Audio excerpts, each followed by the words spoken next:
My mentee's MOM accused me of child abuse when I was the only one keeping her son safe. So I shut down the workshop and walked away. A year later, she got run out of town and started spreading lies again, dragging me down with her just because I dared to stand up for a neglected kid.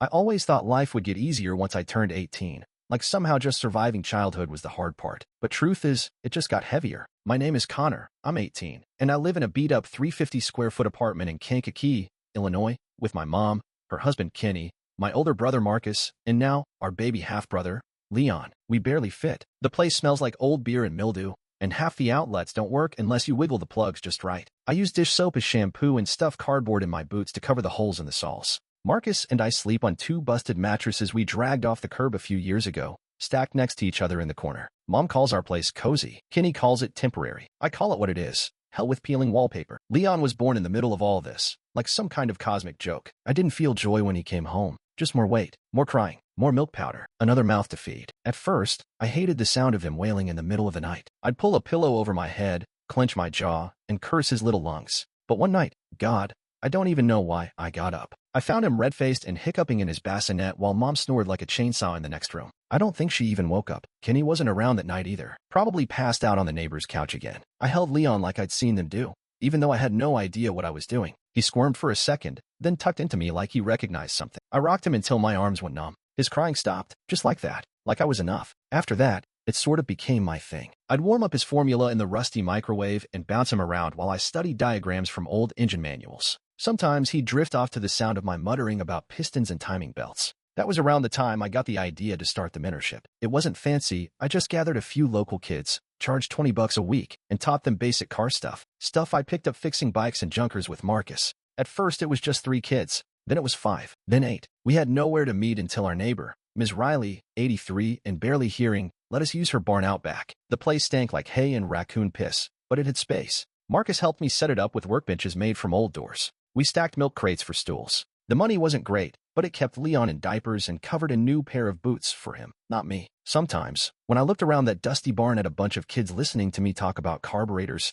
I felt something I hadn't felt in a long time. Like maybe I wasn't just surviving anymore. Maybe I was building something. There was this one kid, Nolan, quiet, skinny, always looking like he wasn't supposed to be anywhere. He couldn't have been more than 8, maybe 9. First time he came to the barn, he didn't say a word, just sat on a crate and stared at the tools like they were alive. His mom would drop him off. Never stayed more than 10 seconds. Car still running. Sometimes she'd yell from the window, "Don't touch nothing stupid," then drive off like she was late for something more important. I didn't think much of it at first. We got all kinds, single moms, dads working nights, grandmas just grateful someone was keeping their kid busy. But Nolan stood out. The second week, I noticed his fingernails were packed with dirt so thick it looked permanent. His shirt smelled like wet towels left in a washer too long. And his hair, it wasn't just uncombed. It was knotted and greasy, like it hadn't seen shampoo in weeks. During one of our breaks, I offered everyone bottled water. Nolan chugged his like he hadn't had one in days. "You good, man?" I asked him, crouching near. He gave me this tiny grin. "Mama says boys don't need soap. Only girls need to smell good." He laughed, like it was a joke, but it didn't sound funny. That night, I couldn't stop thinking about it. I knew dirty. I lived in it. But this felt like something else. The next day, I got an idea. A stupid one, probably, but I couldn't let it go. I dabbed a little axle grease in Nolan's hair while pretending to show him something under the hood. "See this? Keeps the belts from squeaking. Real important." He nodded like he understood. A week later, he came back. Same shirt, same dirt, and the same tiny patch of axle grease, still there in his hair. I stood in the barn after everyone left, just staring at the floor. That little spot told me everything I needed to know. Nobody had touched his head in a week. That night, I called child welfare. Took me an hour to find the right number. The woman on the line sounded tired before I even explained anything. I told her about the grease, the smell, the dirt under his nails. I told her he was always hungry. She said, "We'll log it as a note." Unfortunately, without evidence of abuse or endangerment, hygiene doesn't count as urgent. Even if he's living in filth, we just don't have the resources for every non-urgent case. I hung up, so that was it. Nolan didn't fit in a box they cared about, but he was in my barn, in my life, and I wasn't about to ignore what I saw. If nobody else was going to do something, then I'd figure it out myself. I didn't know what to do next, so I told Marcus. We were cleaning up the barn after one of the sessions, stacking milk crates and wiping down tools with rags that probably needed replacing 6 months ago. I told him everything about Nolan, the grease test, the call to child welfare. I expected him to say I was overthinking it. He didn't. Instead, he leaned against the wall, arms crossed, staring at the dirt floor like he was trying to piece something together. "Kid shows up again tomorrow?" he asked. "Yeah." Marcus nodded. slow and serious. Then we're gonna make sure she knows someone's paying attention. The next afternoon, we kept it business as usual. The kids huddled around an old engine block while I explained how a serpentine belt worked. Nolan sat cross-legged on a crate, watching me with those tired eyes of his. His shirt had a new rip in the collar, but otherwise, nothing changed. About 10 minutes before pickup, Marcus stepped away and pulled out his phone. I saw him quietly setting up the camera. When Nolan's mom pulled up, she didn't get out of the car right away. Engine still running, windows up, music thumping like she was the one getting picked up from school. Marcus approached the car first. Calm, friendly even. She finally rolled her window down, just enough for her voice to come through. "He ready, or what?" she snapped, chewing gum like it owed her money. "He is," Marcus said, voice level. "Just wanted to ask something real quick." She raised an eyebrow, suspicious. "Yeah, how often's he been bathing?" Her mouth twitched. "Excuse me." Marcus stayed cool, not trying to start nothing. "Just noticed he's been coming in with grease still in his hair. Same spot every week." She flinched. Just a blink, but I saw it. Her eyes darted to the rearview mirror, then back to Marcus. "What?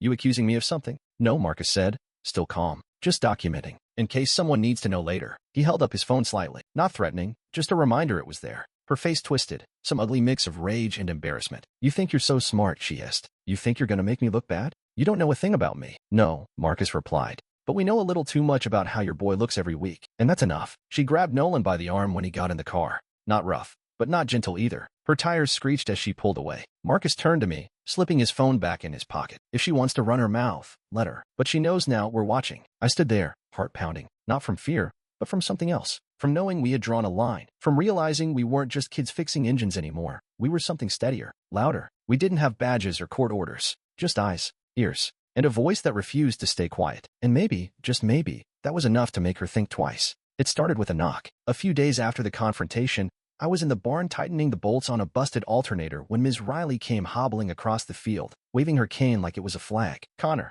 she called out. "Someone from the county's here." I dropped the socket wrench and wiped my hands on my jeans. My stomach turned over once when I spotted the woman by the front gate, blonde ponytail, clipboard, khakis, government type. I'd seen her kind when we had to renew our food stamps. She introduced herself as Denise, child welfare. "I'm here about a young boy named Nolan," she said. I scanning the barn, probably taking in the milk crates, the cracked cement, the paint-chipped work tables. I nodded slowly, trying to keep my voice steady. "He's one of my kids, for the program." Denise looked me over, then smiled, tight but not cold. "We received a call and some documentation." My heart stopped for a second. "You mean someone actually followed up?" She flipped her clipboard open. "Your brother, Marcus, submitted a report. Photos, a video, names, dates. Honestly, it's one of the clearest we've seen." She spent the next half hour talking to Nolan in Ms. Riley's garden while Marcus and I stayed inside, pretending to organize tools. When she finally stepped back in, she looked tired, but satisfied. "You were right," she said. "It's not the worst I've seen, but it's enough. Neglect's harder to prove, but we're placing Nolan with relatives for now, temporarily." I wanted to cry, scream,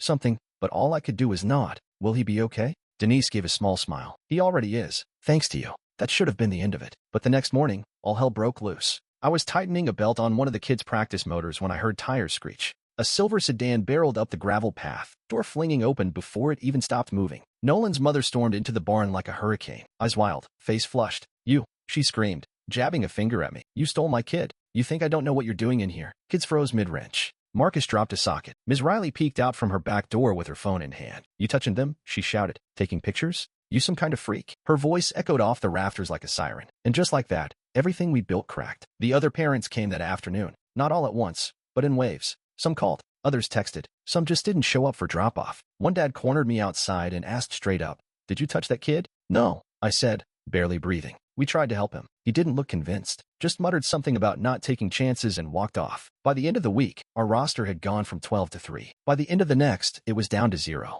Even Ms. Riley, bless her, pulled me aside on a Tuesday afternoon. "You boys have been nothing but respectful, but folks are whispering. I can't have the heat on me." She looked heartbroken saying it. I told her it was okay, but it wasn't. In a matter of days, we went from mentors to suspects, from hope to silence, all because the truth didn't matter as much as the first person to scream. And now, the barn was quiet, the tools untouched. And me? I was back where I started, broke, bitter, and surrounded by silence. It's amazing how fast people forget who you are. One week we were running a mentorship program out of Ms. Riley's barn, teaching kids how to fix engines and change oil. The next, we were rumors, ghosts, names whispered behind hands in grocery store aisles. After the last kid stopped showing up, I started going to the barn anyway. Not for hope, just habit. I'd sit there for hours, scrubbing down engine blocks or rechecking tools we didn't need anymore. The silence rang louder than the drills ever had. The worst part? I still had to walk past the baby aisle at the store. Still had to stare at the good diapers we couldn't afford anymore. Leon had gone back to the cheap ones, the kind that leak. I started doubling them up at night, folding the top tighter so it wouldn't leak through onto the oil-stained blanket we used as his crib sheet. I hated seeing him like that. Hated that he smiled anyway. One night, I found Marcus at the kitchen table, his laptop open,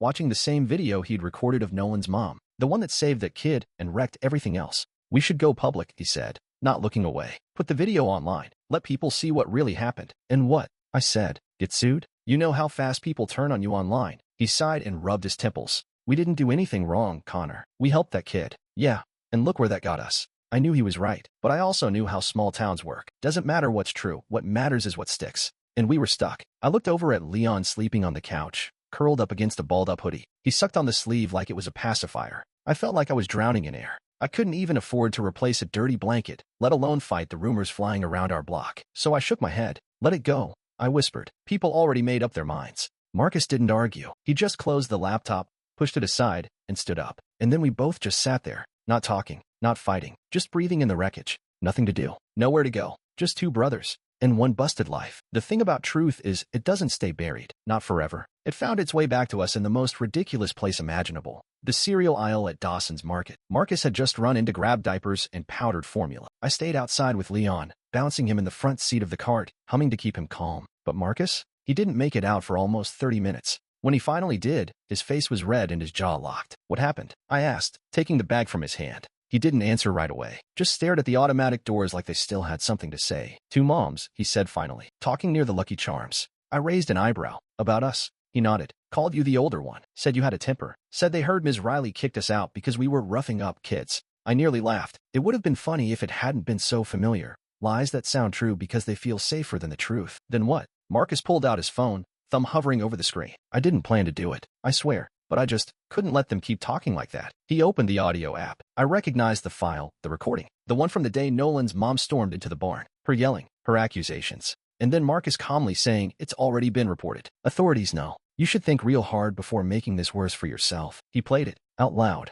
right there in the cereal aisle. Said the women froze. One of them dropped a box of granola. Another just stood there, blinking, like the world shifted under her feet. A manager started to come over, but Marcus waved him off and said, "They were talking about my brother. Just wanted to clear up a lie." By the time he walked out, a small crowd had gathered near the aisle. No yelling, no defense, just stunned silence. And somehow, that was enough. That night, the video made its way into the town Facebook group. Someone must have filmed Marcus playing the audio. Someone else must have had doubts. All I know is, by morning, the comments changed. Not everyone apologized. Not everyone came running back, but some did. Mrs. Patel from down the street sent us a tray of chicken curry and a handwritten note. "I'm sorry I judged without knowing. You're good boys. The town needs you." Even Ms. Riley called. "I maybe overreacted," she muttered. "If you want to come by the barn again, I can clear out the old furniture." Marcus grinned when I told him. "They're not all bad," he said. "No," I agreed, "just loud." We weren't heroes, but we weren't monsters either. And in a place like ours, that was all we needed. For the first time in weeks, I didn't feel like I was holding my breath. The truth had finally made noise. And this time, people listened. The next big shift came from someone we never expected. Denise, the welfare officer, called one afternoon while I was elbow-deep in a busted alternator. I almost didn't answer, but something in me said pick up. "Connor?" she asked. "Nolan's father wants to talk to you." I froze. "Nolan's father?" She explained. He was a long-haul trucker. Hadn't seen Nolan in over a year. Had been fighting for visitation rights. But his work schedule and the mother's evasiveness made it hard. When the county placed Nolan with his relatives, he found out. He'd been digging since. "He's got questions," Denise said. "But more than that, he's got gratitude." 2 days later, we met him at the town hall. Big guy, about mid-30s, hands like sandpaper and eyes that looked like they'd seen some things. He introduced himself as Jake. He shook Marcus's hand first, then mine. "You saved my son," he said, voice thick. "And you didn't even have to." We didn't know what to say. Nobody had said that to us before, not even once. Jake asked if he could speak on our behalf. Said people in town respected him, especially after what Nolan's mom pulled. We said yes, not really knowing what he meant. The town hall filled up fast. Parents,